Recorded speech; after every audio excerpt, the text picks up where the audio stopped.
Hey, what up, y'all? It's your boy Scoob, and welcome to Spiders Diecast. Thank you so much for being here with me tonight. So, yeah,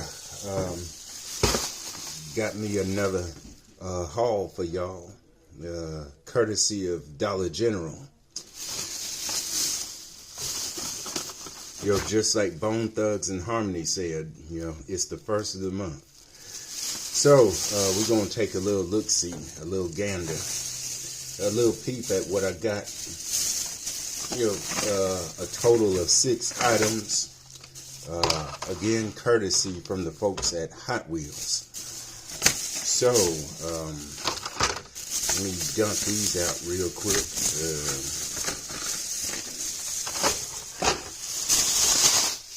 That bag on out of here. And we can start, getting to business. So, without further ado, here's what I got. This right here is the Mazda RX-7. Your little FB for y'all RX-7 JDM, guys, fellas, fellettes. So yeah, in the police, the black police, Japanese police livery. So yeah, very legit. Got the 92 Dodge Viper RT10 on deck in yellow. All right. We finally got us a Hirohata Merc. So yeah, we're gonna take a little look-see at that. The Pagani Utopia. All right, my first time actually getting one of these in the wild. Seeing one in the wild. Yeah, excited for that. Got the 67 Lotus Type 49. One that I've really been waiting to get my hands on. For sure. And lastly, we have the infamous Pontiac Aztek Custom. Yep. The Hot Wheels boys, then you hook the old gal up. So let's turn this old gal back on. All right, fired her up, and we're ready to rock. So anyway, let's start off with that first one, that Mazda RX-7. In the Hot Wheels First Response set, series, or whatever you want to call it. Pretty decent. Just your standard run-of-the-mill RX-7 in the main line.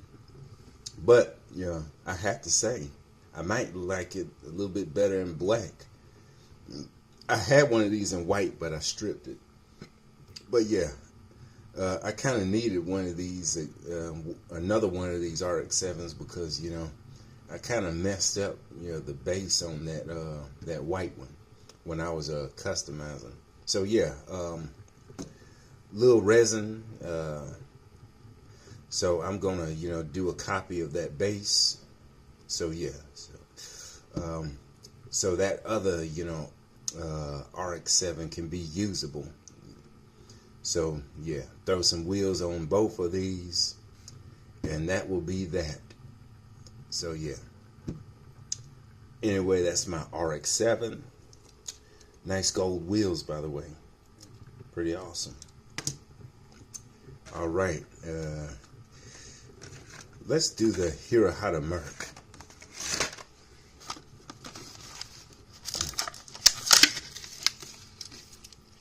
Since this is a new casting, it should have some information on the back. All right. It only took 97 days for the Barris brothers to create this award-winning and trend-setting custom 1951 Mercury. Radically modified from bumper to bumper, it's one of the most influential customs ever built. So yeah, this was a custom Mercury back in the day. If you didn't know, it was started by. It was the actual car was owned by the dude that went by the last name Hirohata. He was a Japanese American owner of this car. Which hence the name Hirohata. Let me look up his first name real quick. Alright, I'm back. So yeah, I looked up his first name, and it's Bob Hirohata. Really his nickname. But anyway, yeah, he owned this car, but actually not in this color, but in like a teal color, like a two-tone teal color. This being the light teal, and this being like a darker green, right there. So anyway, been wanting to get my hands on one of these.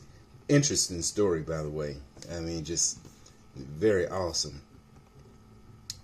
So yeah, I wasn't too sure about the two-tone because as a customizer, you know, I kind of don't really like painting on plastic because you can't really strip it, you know, if you paint on plastic, because you'll just melt the whole thing in the stripper. But you know, I can understand why Hot Wheels did it. But anyway, I think the designer at Hot Wheels, Brendan Vitesky, that's his name, worked on this one. So yeah, blame him. So anyway, I like the white walls on this. You know, this car, it reminds me a lot of the Purple Passion that Hot Wheels made all these years. So yeah, I kind of wish I had that teal one instead, but this one will do for now. So anyway, this is the Hirohata Merc.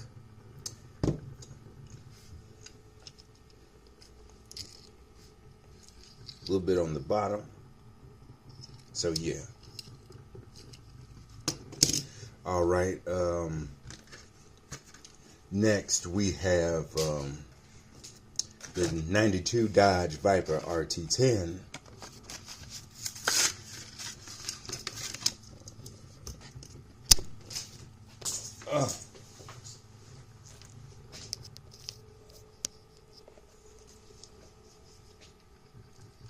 Sorry about that, y'all. I knocked my mic out of my phone. I got it back in. But anyway, this is the old gal, the 92 Viper in the recolor. So yeah, it looks great in this yellow. I know yellow ain't everybody's cup of tea, but it works wonders on sports cars, especially this one right here. Big Viper fan growing up. I was there for the debut of the original Viper from 1992. So yeah, very thrilling, very exciting. Glad they kicked that. They probably still use that old Viper casting, don't they? But I'm glad they kicked it to the curb for now and let this baby get some shine. Oh yeah. Wish they could have, you know, of course, cheap ass Mattel ain't gonna do this anyway, but I wish they would have painted the tail lights too. Would have gave it some more pop. And at that point, all you would need is a wheel swap, rhyming accidentally. So yeah, sweet, sweet casting. Awesome car, awesome badass car. So yeah, really pleased with that that recolor. Oh yeah, gray wheels too. All right, trying to get through these really quickly. We had the Pagani Utopia. All right, sleek, beautiful, and exceptionally rare. There are only 99 models of this closed coupe. It took only 6 years to turn this elegant force of speed from singular thought to groundbreaking reality. Born 2022 in Italy, and of course the designer is Pagani. Mr. Horacio Pagani. So, I have a lot of thoughts on this car. Ever since the real car made its debut, you know, I was kind of a little disappointed just because of the way this car came out, aesthetically speaking. I think the car looks okay. I just don't really care about this hump right here where the air scoops are right there. Kind of makes the roof the greenhouse look too bumpy. So yeah, I think that would look, this car would look better as a roadster, in my opinion. I know people kind of, I know how people feel about convertibles, the same way they feel about the color yellow on the car, but I think it'll look better as a convertible rather than a coupe. But the more you look at it, the more it kind of grows on you. But this is what I found out, that it's got leather straps right there. Yeah, right there on the bottom, and then right there in the middle. So yeah, that's a nice little detail. They couldn't do it down here on the bottom because that's a plastic base, but that's why it needs to be in the premium line, the car culture section of things. That would give it the metal base it needs. Oh yeah, there's them leather straps I was talking about, right there and there. So yeah, I got a friend. His name is Michael from Diecast Classicist. That's his channel name. If you're not familiar with him, he actually bought one of these just for the sole purpose of destroying it, just because he's just not a Pagani fan. His self-proclaimed dislike of the founder, Horacio Pagani. Whatever floats your boat. Hey, so yeah, he's got a video of destroying this thing right here, if you are so interested.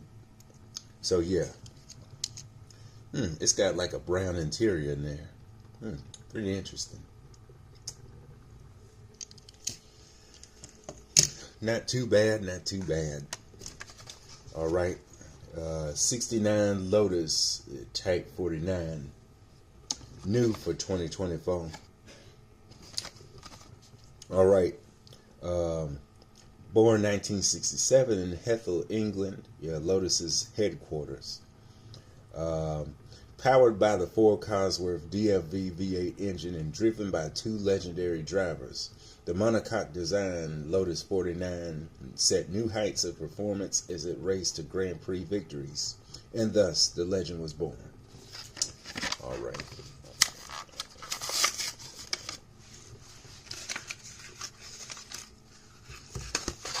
Man, I'm stoked to have this. Man, really stoked. I really like these old time race cars, these old school ones, especially from like the 50s and the 60s and 70s. Really like them, just the way they look. Yeah, nowadays it's all about function. Yeah, I get it. Got to keep the car from flying off the track, I guess. But race cars. Formula One cars, in particular, they just won't be as beautiful as this anymore. So anyway, glad to have this in the collection finally, and it's trademark green with the yellow stripe. Pretty awesome. This honking engine right here. I need to find another one of these so I can just mold this engine, and then make duplicates of it for other cars with my customs.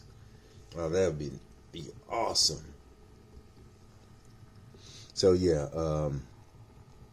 there's the driver right there because he's part of the base, which is a metal base, in fact, which I'm very pleased. In this matte white finish, pretty awesome. And then they picked out the right wheels for this one. Yeah, those look like Formula One wheels. Well, at least old school Formula One wheels. So yeah, this is my Lotus 67 Lotus Type 49, folks.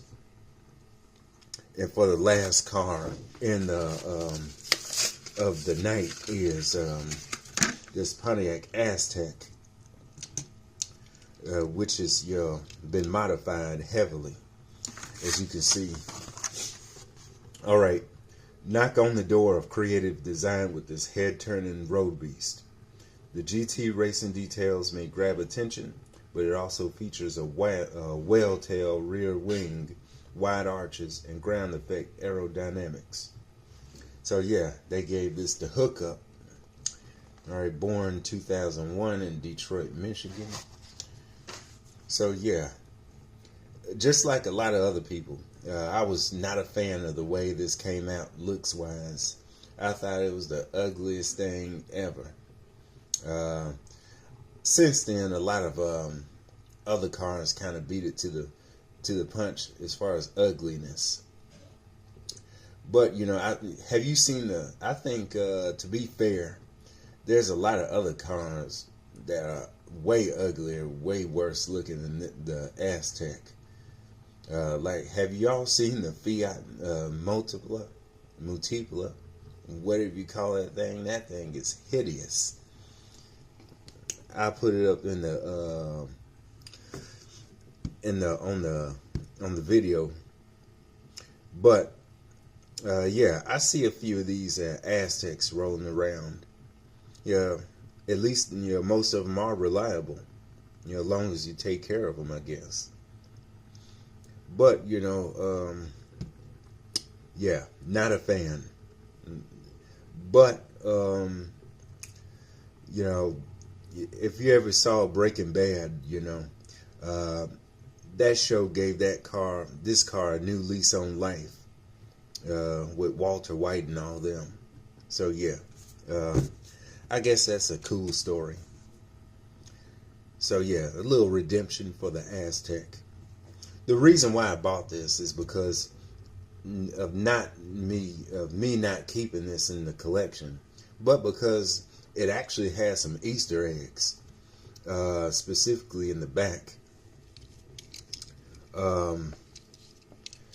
It's supposed to have the hat and the sunglasses, owned by Mr. Walter White. So yeah, that's a cool little nod from the Hot Wheels team, the Hot Wheels squad. So yeah, I'll probably do a more dedicated, Easter egg video featuring this car, this casting. So yeah, stay tuned for that as I actually cracked this one open. Actually, drill it apart, on that video. So yeah, but I think it looks cool like this, a racing Aztek. Who would have thought? So anyway, that's it for this one. So thank you very much for watching. I really do appreciate it. Subscribe if you hadn't already. We're getting closer to that 500, so you might want to subscribe so you won't miss out. Because I am still planning that giveaway that I promised. Still trying to figure out how am I going to do that. But anyway, we'll have fun all the same regardless. So I'm going to get my butt on out of here. Leave y'all to, watch some other great diecast content creators. And oh yeah, quality diecast right here, anytime you need it. So basically, have a good one. Good night. Continue having great holidays for the rest of this year. And I'll see y'all later. Have a good one, y'all.